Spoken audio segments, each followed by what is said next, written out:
Hey, everybody, welcome back to another episode of the Security Repo Podcast. I have a very special episode this week. A few months ago, longtime listeners know that we added our second co host to the show. Hey, Kayssar. Hi, everyone. But we didn't really introduce you to Kayssar. We just kind of threw him in as the co host, and he's been asking amazing questions and digging to the bottom of some of the harder security issues and tougher questions that we've been hitting our guests with, and hopefully y'all have been enjoying that. So we thought we'd have a special episode where we just have a conversation and get to know Kayssar. So welcome to the show, Kayssar. Thanks, Dwayne. Thanks for having me on. For the And first time, I get to speak my mind without any shackles. I hope you weren't having shackles before. You asked I some was good not. questions. I was just Uh, pulling your leg.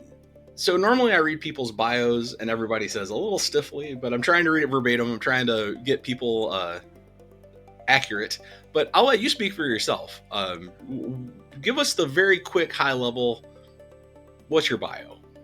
All right. Well, I am the security lead here at GitGuardian currently, and I would describe myself as a security enthusiast. That's it. No need to go deeper than that, actually. I haven't. One thing I'm quite proud and both not very proud of is that I have no certifications whatsoever, which is not actually something that people, you know, willingly say, but I will say it. I've got no certifications, but I do work in security, so I guess you'll welcome me nonetheless. I'm in that same boat. I have no letters or numbers after my name. Um, That's all right. yeah. No, Uh, doesn't really matter, to be honest, but let's just start there.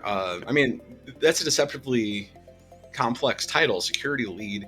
It's kind of right. like always reminds me of Tim Berners-Lee. To this day, he still calls himself a web developer because he is. He literally developed the internet, He but did, didn't he? that's what he calls himself. Like he Fantastic. still has the title of web developer. He develops the web. But security lead, Yes.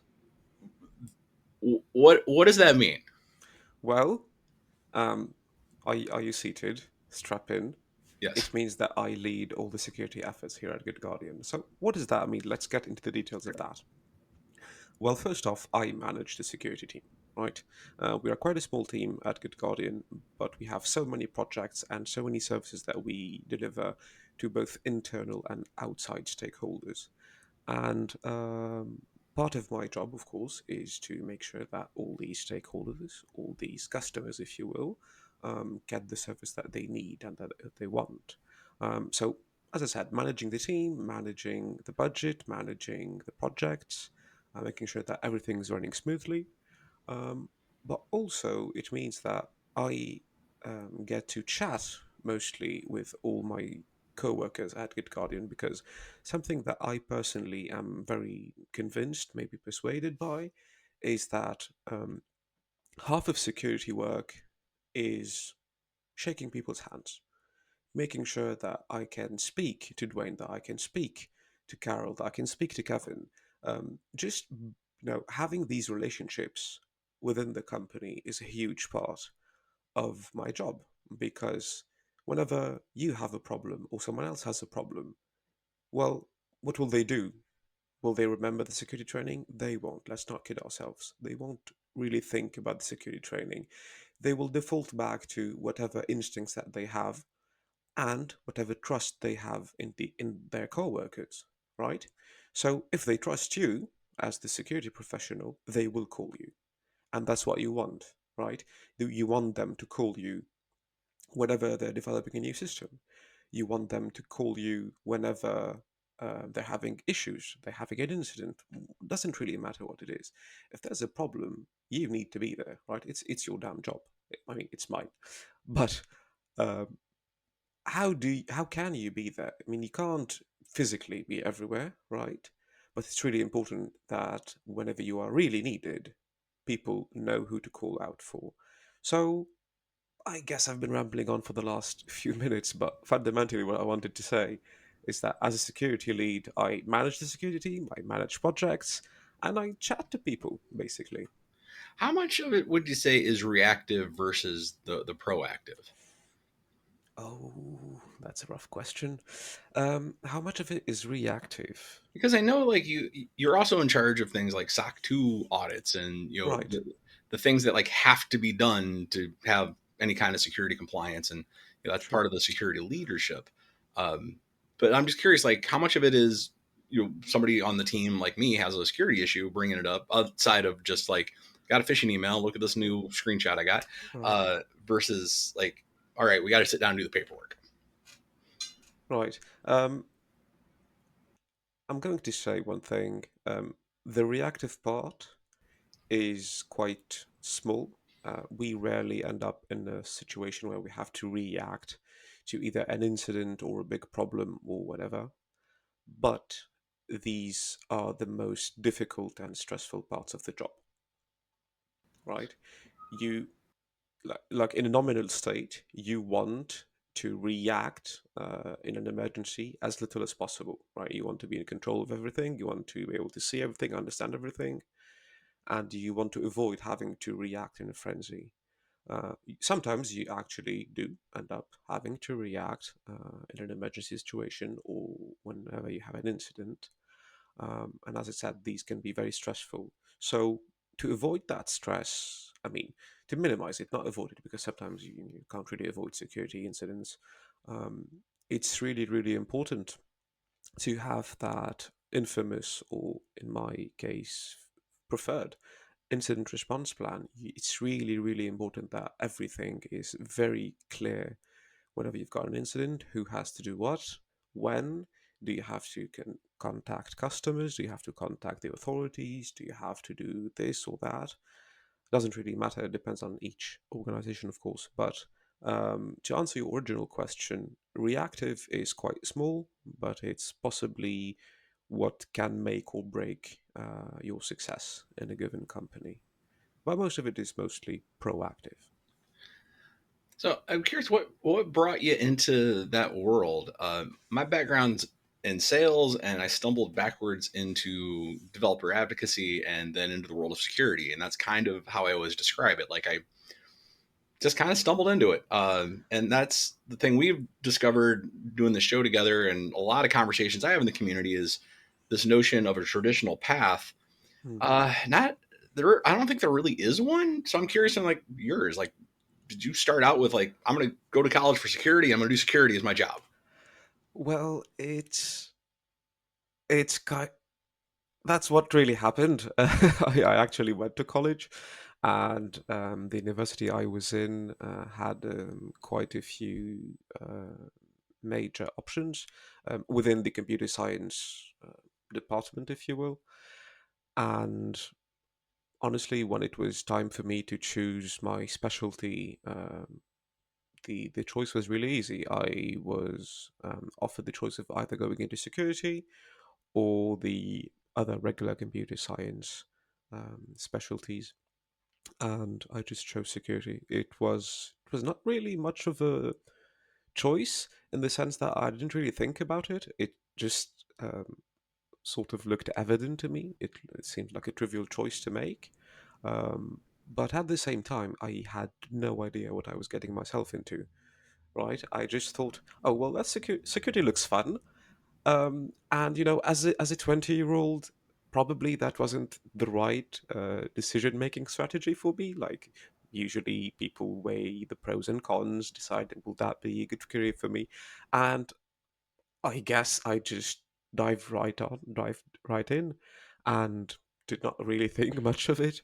So yes, I did go to university, specialized in security, and then once I got out, got my diploma, I started working in security, and I've never looked back since. That sounds like the traditional path. Yes. You're one of the few people I know that took it. But I think the thing that's similar to everyone else is like when you got to security, you're like, huh, that's an interesting problem. I mean, that's part of how I ended up working at GitGuardian is I was really focused on Git tooling in general, Mm, and platforms overall. I've been in the startup land for most of my life, mm, and like just the broad challenge of it, the thing that will never be done with security, no matter if we can even get just the little things right, we're still going to have a lot of other issues. Just the ongoing challenge. So I don't think that's unusual. But it's No, it weird that the doesn't. unusual path is I went to school for it. It's to be honest, when I chat with my wife, I basically tell her that my job is housekeeping. When you work in security in organizations, large or small, basically you are mopping things up, making sure that nothing breaks, making sure that everyone's got the right security mechanisms behind them to make sure that they never fall through the cracks.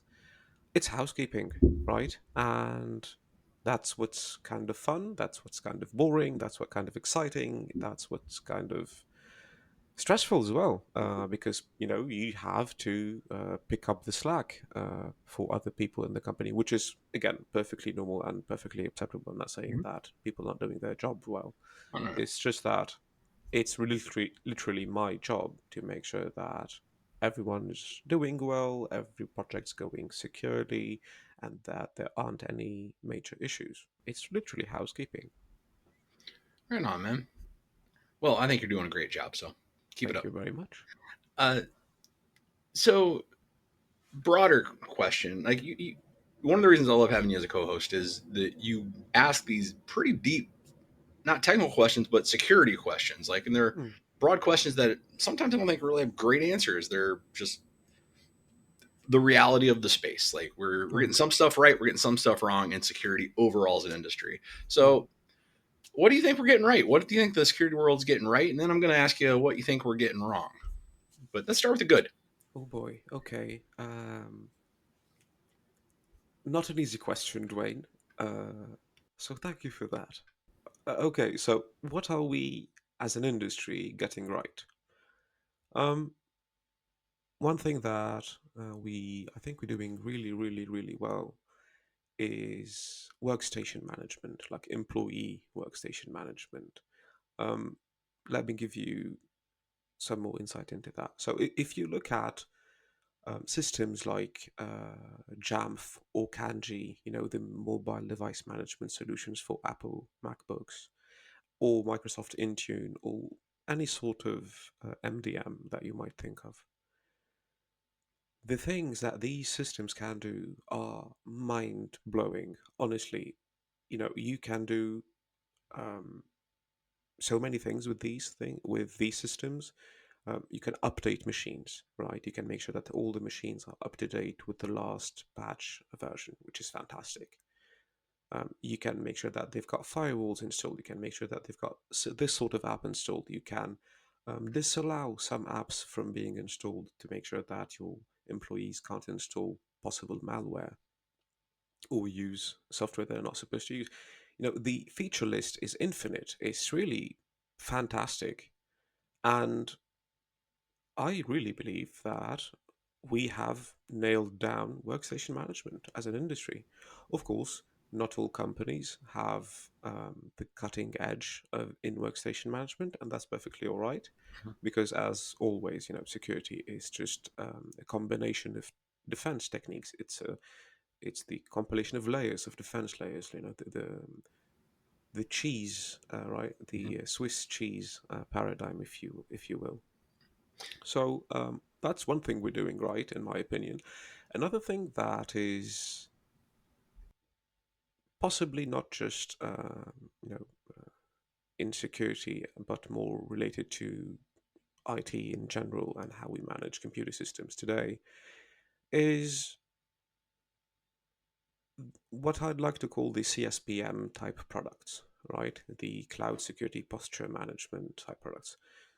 So these things, they query an API, right? If you are on AWS, for example, you just send a few requests to the AWS APIs, you get an answer, and then you compare that answer to a sort of um, this is good, this is bad, like a rules type matrix, and you say you have a security problem or you don't have a security problem, and you can, as a result, find misconfigured S3 buckets. You can find misconfigured databases. You can find security groups that are too open, etc.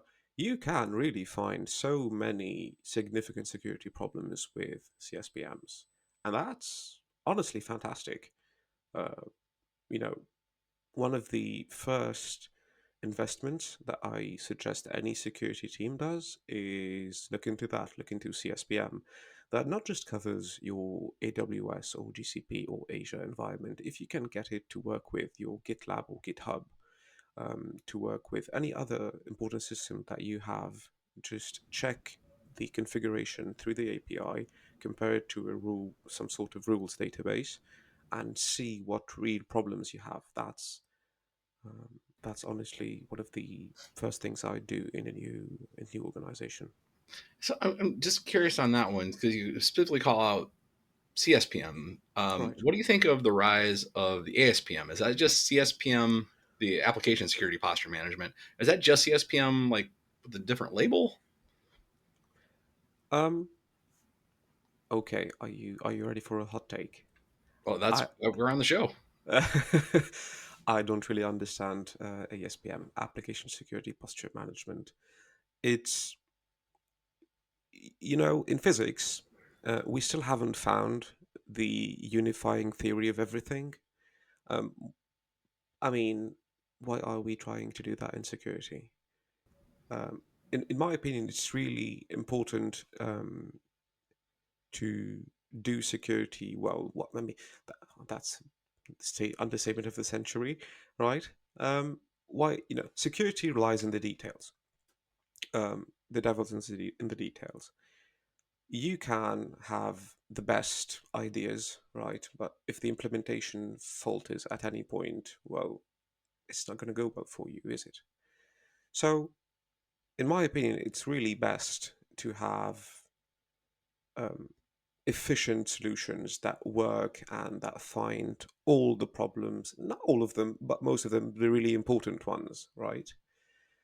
And if you can develop one tool to do all of that, to follow the vulnerabilities from the code to the deployment platform, make sure that the CI pipelines are clear, make sure that everything is compliant with SOC 2, ISO, or whatever that you need to comply with, then fantastic.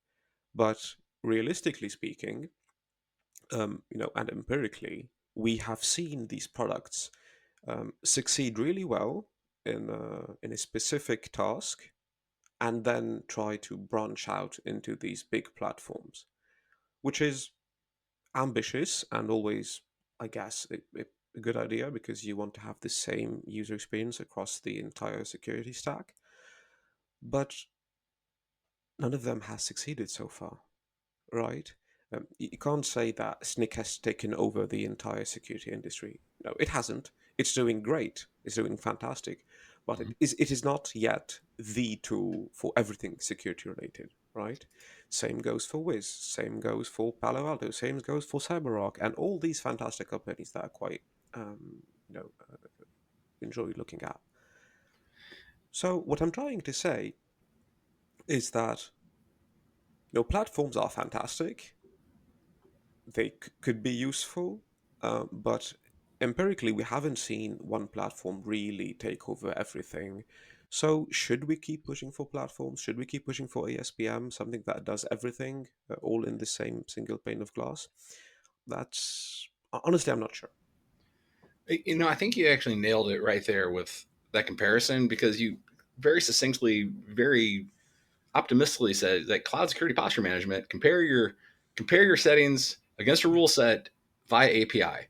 Plain simple, great. It's And amazing. that's been one of my issues with the ASPM. Not to pick on ASPMs, there's again they're all going for trying to make security better. Uh, but grand unified theory, I haven't heard anyone made that comparison. I always hear single pane of glass, and whenever I hear a prospect say that, that they're looking for a magic wand. Um, not that we shouldn't keep looking for like that one magical view, but that doesn't exist and probably never going to. Uh, anyway, let's move on. So, okay, that is a problem that ASPMs are trying to do everything in one platform, but what else is security not getting right? Where else could we be doing better overall across the industry, in your opinion? Um, one of my larger pains in my day-to-day job is vulnerability management. Not because we have many vulnerabilities to deal with, of course, everyone does. So I'm not, sticking out in particular. The problem is,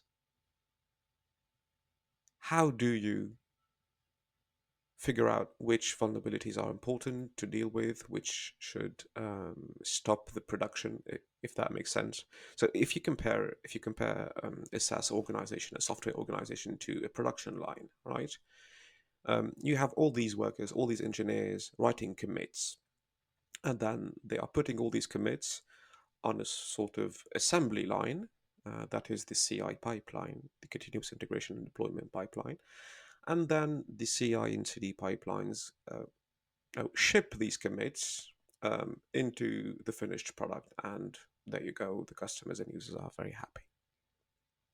If you have um, a defect somewhere in these commits, well, that defect could end up getting to the end users if nothing catches it, if no security mechanism catches it. And, well, possibly that defect would not be a big issue, right? So some defects, of course, will be large issues. And it's really important to know which defects should stop the production line and should be fixed immediately, and which defects we can just let slide, right? Or which defects we can ignore. So, what I'm trying to say is that with open source vulnerability information, like the CVE details database, Mm-hmm. all of that nice jazz, all the security scanners that you can think of, like Trivy, Gripe, Claire, Anchor, all these fantastic products. And not specifically focusing on container scanners. Artifactory does the same thing with all sort of artifacts. Now, these things, they have very large vulnerability databases, which is great. And they scan your assets and they tell you, oh my God, Dwayne, you've got so many vulnerabilities, you have to react immediately, otherwise you will be hacked. That's not true. It just isn't, right? Yes, you have a lot of vulnerabilities. All of them are not necessarily a problem because, well, first off, these scanners will mostly tell you false positives, will mostly give you false positives. So that's first problem. Second problem, um, even if the artifact that you are shipping has a vulnerability, it doesn't mean that the exploitation conditions are there for that vulnerability to be actually exploited, right? So you've got EPSS to evaluate that, the exploitability score, which gives you a sort of statistical probability of that vulnerability being exploited. But the really large pain here, and that's the third idea I've got for you, is that compliance people, auditors, expect you to deal with all your vulnerabilities and to have an eye on them all and to be aware of what to do for each one of them, which is entirely unrealistic, right? I mean, yeah, Because, definitely the perfect sounds like the enemy of the good there. Like, yeah, you just can't. It's really unrealistic to be able to track all the vulnerabilities that you have in your estate. So, what do you do as a security professional? Well, first off, you accept that it's not always up to you to fix all the vulnerabilities. You don't have the necessary influence on the organization to change all these systems. But if you can, I really suggest moving to minimal base images for your containers, right? So go distroless, use chain guard, use that sort of technologies to minimize your attack surface. Every time you can minimize the attack surface, do that because that will remove a lot of the pain of the large amount of vulnerabilities that you have to deal with. So that's step number one. Step number two, if you can, and not all organizations can, make sure to have a sort of trusted a trusted dependency platform where developers in the organization can come in, take the dependencies that they want, and use them without any fear. Right? You can say that these are approved by us because I don't know, we've scanned them or we have made sure that they work well and they don't have any major issues, and that will make sure that your developers will use the trusted versions, right? Not some sort of dependency that came out of nowhere on npm JS or whatever. So just to wrap it up there, vulnerability management is a huge problem, and compliance is making it out to be a huge problem. And the companies that scan for all these vulnerabilities are not helping solve it either. So I'm not saying that we have a solution for now, but it's definitely a big problem. Now, another issue we have, I believe, with the security industry today is how we do monitoring, right? How we do security monitoring. So usually you would have a sort of SIM, right? A security incidents and events management solution. Something like Splunk, IBM QRadar, maybe Elasticsearch. You get my point. And the issue with these solutions is that um, storage and compute are tightly integrated. Let me be very specific. If you want to store more data, you need to have more machines with CPU and RAM and disk, of course. And you end up with these behemoth clusters that take up so much engineering time just to keep alive before you even start digging into the data, which is counterproductive, honestly. What I would really like to see is a move towards storage and compute separation in that specific field. So maybe you can store Mhm. the data on S3 or whatever type of storage backend, and then query it with any language that is already, engineering friendly. So if you can, for example, use Python or SQL, or maybe even use the Grafana query language. I forget what it's called. Loki QL, I think. Doesn't really matter. If we can move to that sort of paradigm where we do detection engineering, just like any sort of engineering discipline, actually, that would be really fantastic because we could then focus on querying the data, finding patterns in this data, maybe running some data science, you know, methods and algorithms on the data that we have to actually find the hidden signals. The sims we have today have a lot of rules which are always, very interesting, but sometimes you need to dig in deeper and find, weak signals in the data that you've got, and that's something that we're not all doing today, which is unfortunate in my opinion. So you've been talking a lot about the technical side of it, and developers are introducing a lot of vulnerabilities as they're the ones building the applications. Not their fault. It's a dangerous world out there. But you've been talking a lot about the technical implementation of this thing, and I want to move it back to something you said earlier, and that's like actually making the connections with people. And when I Mhm. think connections and security, the word that jumps to mind is awareness, Mhm. like having those conversations, making them aware of you, aware of the situation. Uh, so, just interested in your take on just the state of security training now. Like, is it better to have like that kind of awareness? Is that good enough, or do we need to go down those compliance checkbox videos you can't fast forward through policies? Well, um, the answer to that is simple, kind of. If you look at the compliance standards, such as SOC 2 and ISO 27001 and other compliance standards, you will find requirements about awareness training. There's no two ways about it. Compliance requirements require companies and organizations to run security awareness trainings for their employees. So that's reality number one. Reality number two is that um, if you are in a B2B business, make no mistake, your customers will expect you to run these security awareness trainings as well. Because maybe if you are not SOC 2 compliant or ISO 27001 compliant, your customers might be, and your customers need you to comply with these requirements as well. So I'm afraid we are all stuck with these security awareness trainings. Now, does that mean they are useful?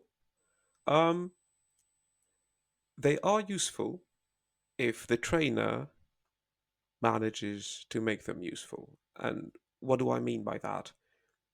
The awareness trainings are useful for you to connect the face with the function, right? Um, what I want my security trainings to succeed at is to get people to know that I exist and get people to know that they can talk to me if they have a problem. That's all I want from them. If I have succeeded at that, it means that my security training is fantastic. If I'm expecting my security training to, fundamentally change people's behaviors, it's not with a 30-minute or even 1 hour training that you can fundamentally change people's behaviors. So, should we keep on checking the boxes? I'm afraid we will have to, unless all of a sudden the security compliance standards change. But I do really think that we security professionals need to make our trainings more fun, more engaging, um, and hopefully just get people to know us more than anything else. I don't know if that answers the question No, that definitely entirely. answers the question. I think that's the battle cry out there for everybody needing to do security training. Is like you need to make it memorable, engaging. Right.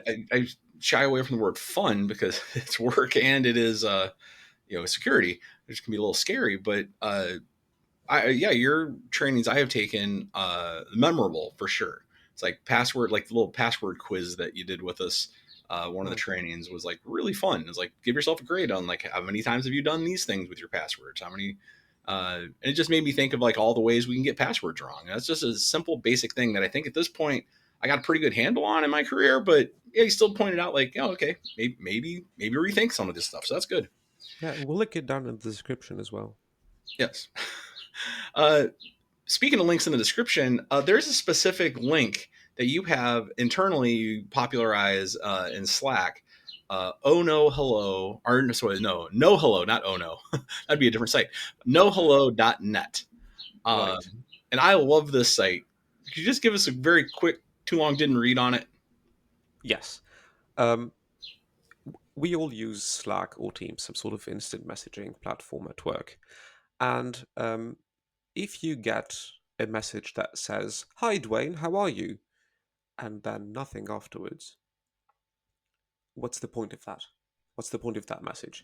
Of course, the point of it is to get your attention, right? To get you to answer. But you forget that instant messaging is supposed to be asynchronous. And when you do that, when you just say hello and then nothing else, you are breaking that asynchronicity. Mm-hmm. I can't say it. I guess that's a word. I guess you know me in pronunciation. That was close enough. I'm not going to do better. Very well. So to not waste anyone's time, you can just say, "Hi, Dwayne. I need you to fill out this report for me. Can you please do that? Thanks a lot." And whenever you have the time to read my message and reply to it, well, that will be perfectly fine, right? I don't need you to be there when I say hello, and you don't need me to be there when you reply. So, no hello is just a website that explains all of that and hopefully gets people to stop wasting time on Slack. Right on. And this is not a sponsored thing at all. I don't even know if they monetize at all. It's just a free, helpful little website somebody put up. Absolutely. All right. Time to move on to the questions that you normally get to ask people, but now I finally get to ask you Okay. these final show questions. So, number one, what is your favorite security command line tool? Do I have to give one of them or can I give many of them? You can give a handful as long as none of them are Netcat. Okay, very well. I don't actually particularly like Netcat. Anyway, this has been mentioned by many of our guests in the past. people usually say grep is a fantastic tool. I prefer Silver Searcher AG. It's just like grep. It's a bit faster, and I find the interface to be much more appealing than grep. So that's one. It's not a security command line tool per se, but I quite like it because I just grab stuff all the time. That's one tool I like. Another one I like is um, actually it's just a function. It's a bash function that I made in my bash rc file. It just makes a curl call to the IP geolocation service. I've got an API key in there, and I just call FreeJOIP, and I get an IP address's location, and that allows me to see where it is, who's the provider, who's possibly behind this IP address, and it just helps me quite a lot when I'm doing any investigation at work, trying to figure out who's doing this and who's doing that. Is this our perimeter? Is that someone else's perimeter? It's very, very useful during investigations. And I think that's it. Two Yeah, tools, well, not too many. anytime you mention Bash, I'm going to be happy. That's the universal language I think we should be teaching everyone. But I think 30 years ago, everybody said that about Basic still. Uh, but if you understand Basic, you can program basically anything. All right, you've been a hiring manager. You have hired people in your I have. career. What is the best question? What's your go-to question when you're in the hiring process? Right. What I usually try to do is have a conversation with people. So, of course, you always have to ask people what is, how's it going with your current employer? What are the main projects that you do? But that's not very, it's really, of course, very important, but that's not very interesting because I cannot challenge the people on the experiences that they had, right? Because it's their own experiences. But we can have a sort of engineering discussion. And my goal when hiring people is to make sure that they are able to understand the context of the work that we do, right? Because you cannot secure something if you don't understand it, if you can't see the context. So, what better way to check if people understand context than to ask them to build the SaaS platform, right? So, my go to question is here are my requirements. You've got these customers, you've got these end users, you've got this data, and I want you to build me the most secure system possible within reason, of course, with a significantly large budget, right? So walk me through it. What do you do? And what I expect people to answer is provide a high level architecture, give me details about the product security features that they want. Like, will the product have 2FA? Will it have mutual TLS based on certificates? Will it maybe have, I don't know, short passwords, no passwords at all, passkeys? No, I want to have a conversation about these things, and I also want to know how they handle the organizational security of it, because you might have the best product security features, but if everyone is an admin back at home base, it's not going to be very helpful, is it? No, So I want to have all these conversations, all these questions, and I just ask people to build me a system. I like that. I like that systems approach. If you can show systems thinking, there's not a lot you can't do. Uh, we're big fans of system thinking around here. All right, final two. What's the best security advice you can give us? Oh my god. Um, I suppose that is buy GitGuardian. Does that make sense? Buy and use GitGuardian. Oh, I thought you meant it was from GitGuardian, like it's by GitGuardian. They said Oh, this. no, no, no, no, no. Okay, let's take it from the top. Sure. Um, I guess the best security advice I can give anyone is to use GitGuardian. Yep. That And makes sense, I if you just, suppose. and I always say, if you could just stop using plain text credentials, and every time you see a plain text credential, know you did it wrong, and eliminate that entirely. Maybe you don't need GitGuardian, but let's be real. You might be able to do that. Is your company going to do that? I don't know. This isn't a Mm. sales pitch for GitGuardian, but it's good advice. No, avoid plain text credentials at all costs. honestly, if I try to be a bit more serious, yeah, it's a really big problem that security teams would prioritize anything else besides secret security. Vulnerabilities are a potential for being exploited. Secrets, you can be very well damn sure they will be exploited if they leak. So yeah, if you are in an enterprise setting, absolutely focus on secret security before anything else, and take it from there. And then finally, what's some bad advice you're hearing going around out there? Install a VPN. That's Okay. it. Yeah, I mean VPNs are fantastic, right? They are a great technology. They are not the panacea for all our pains. They definitely can help in some situations, but the number of times I've heard engineers and leaders in technology say that's not really a problem. We've got a VPN. It's too damn high. So yeah, It, VPN for everything.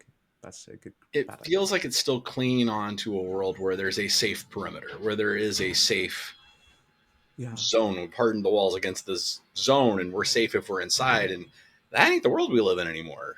Exactly. I would much rather have 2FA web authentication, WebAuthn or FIDO2, um, rather than having a VPN. Of course, if you can have both of them, that would be fantastic. But just saying VPN will solve everything is a really bad idea. Well, unfortunately, we are out of time. But as always, I'll give you one last chance. Anything you want to say? Get any final parting words? Uh, Yeah, well, I write a blog that is available on the.secure.engineer. That's it, that's the domain, the secure engineer. So if you are getting bored and want to have some feisty hot takes, go ahead and have a read of that.